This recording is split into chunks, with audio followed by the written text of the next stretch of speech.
Présentation d'un programme interactif en Flash de 2014. Première page, on est invité à déplacer les points bleus pour obtenir les égalités d'angle et de côté marqués. Commençons par exemple par la longueur de AB qui doit être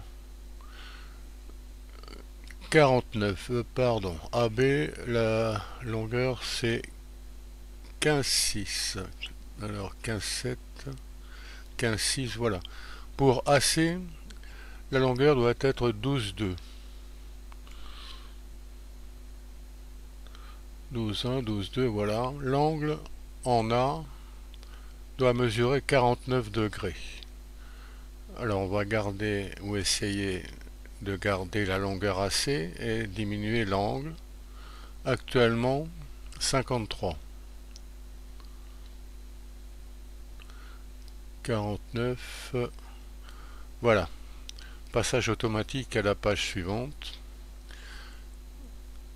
Alors les trois égalités marquées permettent d'en déduire les trois autres.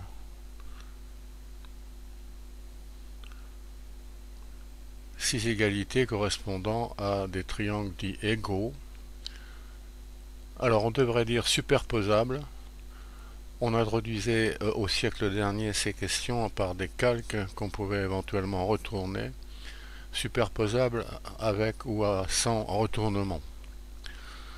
Bon, ce cas d'égalité, établir trois égalités pour en déduire trois autres, ce cas d'égalité, c'est le troisième cas généralement, est admis ici. Si deux triangles ont deux côtés égaux, ça veut dire de même longueur, et les angles entre ces côtés égaux, ça veut dire de même mesure, alors ces triangles sont égaux, c'est-à-dire superposables. Alors on dit d'une façon plus précise, ces triangles sont isométriques, ça veut dire qu'on passe de l'un à l'autre par une isométrie. Les isométries connues au collège sont les translations, les symétries par rapport à un point, à une droite, et les rotations. Par exemple, ici on peut passer du bleu au rouge par une translation suivie d'une rotation.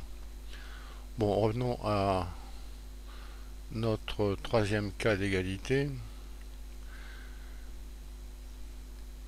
Les cas d'égalité en question sont revenus au programme récemment, un retour léger, où on prend peu de temps pour donner des exemples, des exercices avec des démonstrations qui occupaient beaucoup de temps au siècle dernier.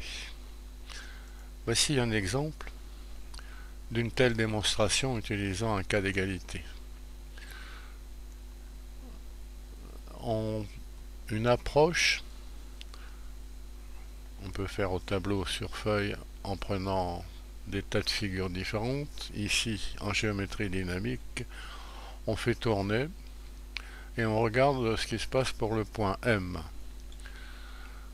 Alors il est entendu qu'on considère un demi-cercle de centre O de diamètre AB. Le point C de ce demi-cercle tel que OC est perpendiculaire à AB, c'est le milieu du demi-cercle. Le point N de ce demi-cercle qui bouge. Le projeté orthogonal H de N sur AB qui bouge. Et le point M de ON tel que OM égale NH, longueur rouge reste égale. Alors on regarde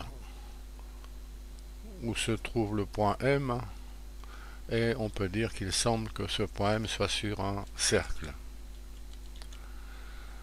Alors c'est ce qui est à démontrer. Démonstration, on met l'hypothèse et la conclusion. M est sur le cercle de diamètre OC, c'est la question. Démonstration. OC est perpendiculaire à AB, c'est l'hypothèse. H est le projeté orthogonal de N sur AB, c'est encore l'hypothèse. Donc HN est perpendiculaire à AB. Donc HN est perpendiculaire à AB.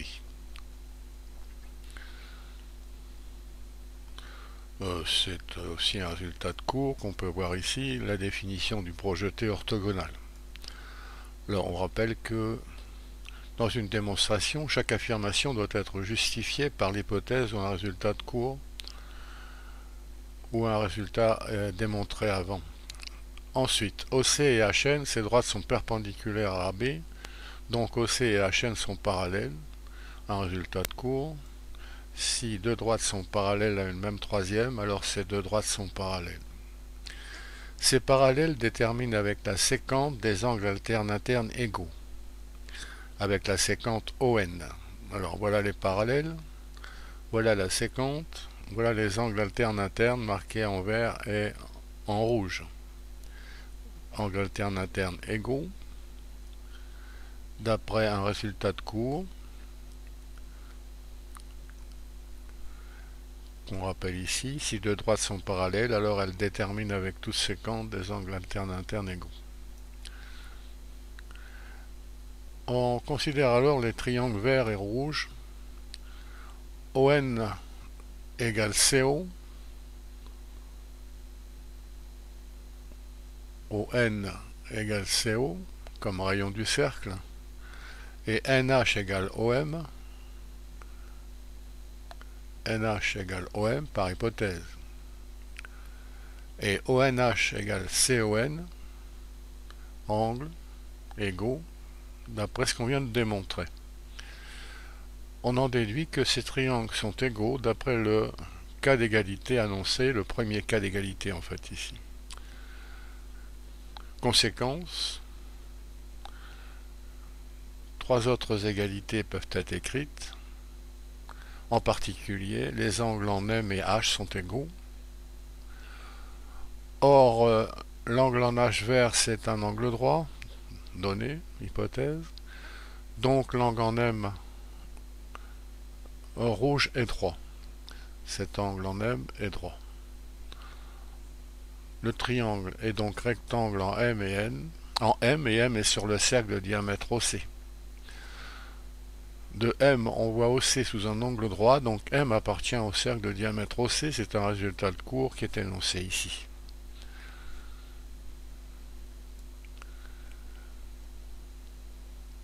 Page suivante. Alors, on a établi dans un premier temps que le point M se trouve sur le cercle de diamètre OC. Réciproquement, est-ce que si M est sur ce cercle, alors est-ce qu'on a bien OM égale NH? Alors, démonstration, en utilisant les triangles rectangles en M, OM égale OC par cosinus de l'angle en O, cosinus d'un angle aigu d'un triangle rectangle et le quotient du côté adjacent par l'hypoténuse. En utilisant le triangle vert, NH, c'est NO par cosinus HNO. Or, OC égale NO et MOC égale HNO. Donc, OM égale NH, ce qu'on voulait montrer.